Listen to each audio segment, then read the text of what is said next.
Yesterday, the Ohio House Finance Committee approved a 2-year budget. Included in that, prohibiting sex education teachers from endorsing anything other than abstinence. Arnett Pegler got reaction from both parents and teachers today.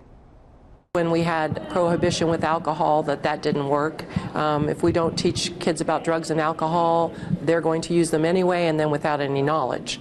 The same way with sex ed. Joy Manning, the physical education and health department chair at Kettering Fairmont High School, has been teaching for more than 30 years. She was shocked at a recent amendment in Ohio's 2-year budget that will only allow teaching abstinence in Ohio's classrooms. Teach abstinence first, and then move from there. But I do think there are situations where the students need to know about what kinds of things that can happen and what they can do to prevent. Under the amendment, sex ed classes will not include any information that may condone sex or passing out contraception. If you're leaving it to the streets or to the parents who aren't really there, then they're going to suffer, and we're going to have more teen pregnancies. We're going to have more STDs. Which is why many parents I spoke with hope this amendment doesn't stay in the budget. There are no restrictions, and if there's no education, it's going to be out of hand, and it's going to cost state, federal, so much money.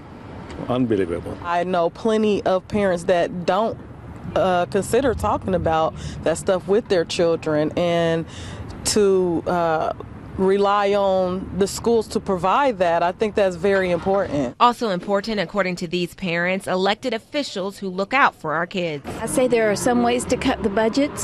We could keep these congressmen from flying all over the world on their little boondoggles. I think that we better invest in our future with our children. Nat Pegler, ABC 22 News. Now, Tennessee passed similar legislation last year. We made calls to the House Finance Committee, which were not returned. If that budget passes, teachers who violate the law face up to a $5,000 fine. The House will vote on the proposal tomorrow.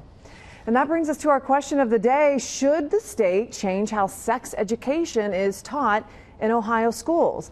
Let us know your thoughts on our website, abc22now.com, or on facebook.com/abc22Dayton.